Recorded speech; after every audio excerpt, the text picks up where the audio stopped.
Hi all. I hope आप सब ठीक है एंड मज़े में भी। पहले तो I am extremely sorry for posting this final episode of Simba so late. काफ़ी लोगों ने इंसिस्ट किया कि फाइनल पार्ट अपलोड करूं एंड हियर आई एम। अब बिना ज़्यादा देरी किए I will start with the story. Simba, हमारा लाडला, वापस आ गया था। सबको टेंशन था कि हम साथ में रह पाएंगे या नहीं, हम दोनों एक दूसरे को एक ही घर में एक्सेप्ट कर पाएंगे या नहीं। काफ़ी सवाल थे सबके मन में, obviously including me. And I will be honest, सब कुछ नॉर्मल होने में 1 साल लग गया। मेरे डेफिनेशन में नॉर्मल मतलब उसके साथ बिना डरे एक छत के नीचे अकेले रहना, उसको हक करना, प्यार करना। पहले डर था, बट टाइम के साथ चला गया। लेकिन सिम्बा के आने के बाद अब तक सिम्बा के साथ बहुत कुछ हुआ। सिम्बा के आने से पहले उसका एक ऑपरेशन हुआ था, जिस वजह से वो धीरे धीरे ओवरवेट होने लगा था।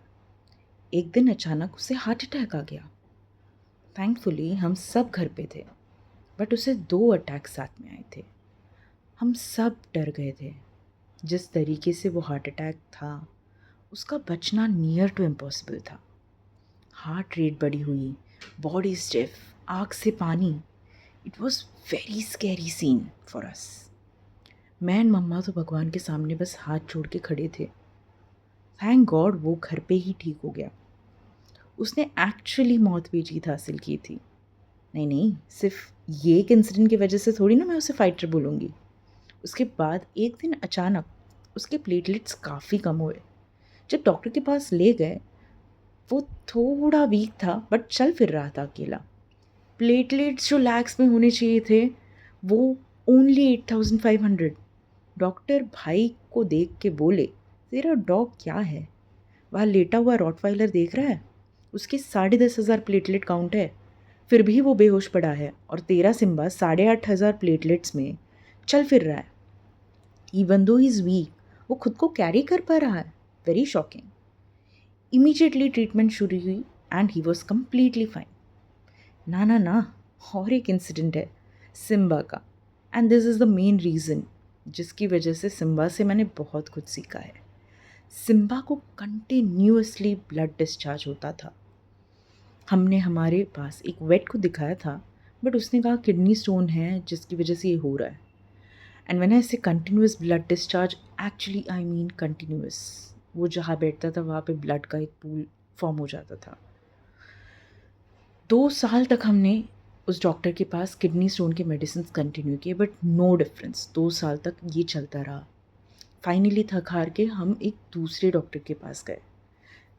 वहाँ पे जब डॉक्टर ने चेकअप किया, तब हमें पता लगा कि सिम्बा को तो किडनी स्टोन है ही नहीं। सिम्बा को था स्किन कैंसर। यस, उसके बॉडी में एक काफ़ी बड़ा ट्यूमर फॉर्म हो गया था। आई रिमेंबर वेरी वेल, उस वक्त मैं कहीं बाहर घूमने गई थी फ्रेंड्स के साथ। भाई उस वक्त सिम्बा को उस डॉक्टर के पास ले गया था। डॉक्टर के क्लिनिक से आने के बाद भाई ने मुझे कॉल करके सारा सिनेरियो समझाया था।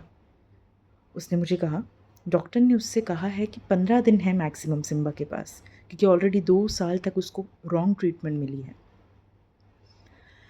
इसीलिए 15 दिन उसको राजा जैसे जीने दो, उसे जो चाहिए खिलाओ पिलाओ, क्योंकि वो उसकी बॉडी केमो शायद सहन ना कर पाए। मेरे भाई ने उससे एक दिन का टाइम मांगा। मेरे भाई ने जब मुझे ये सब बताया, मैं बहुत रोई, क्योंकि मैं बहुत प्यार करती हूँ सिम्बा से। नेक्स्ट डे भाई ने डॉक्टर को कॉल किया और उसे कहा कि हम रिस्क लेने के लिए रेडी है, बट हम सिम्बा के केमो सेशंस करवाएंगे। भाई हर वीक एक दिन सिम्बा को 15 किलोमीटर दूर ले जाता था फॉर केमो सेशन। ये सिलसिला ऑलमोस्ट 15 हफ्ते चला। दैट मीन्स 15 केमो सेशंस हुए हैं सिम्बा के।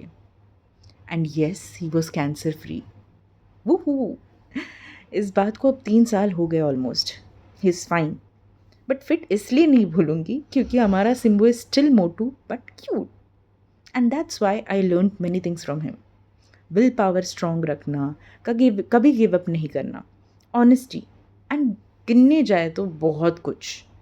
जितने भी एपिसोड सिम्बा के आपने सुने हैं, उनमें से सिम्बा से आपने क्या सीखा है, ये ज़रूर शेयर करिएगा कमेंट्स में।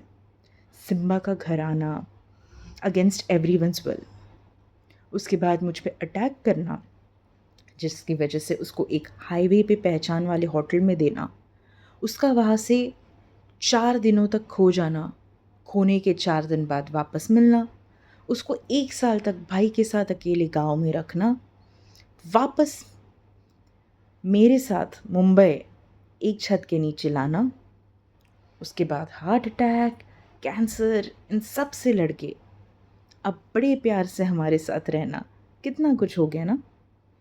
इसी के साथ I and this Simba series and would love to thank you all for the love and support that you have given to me. Thank you so much.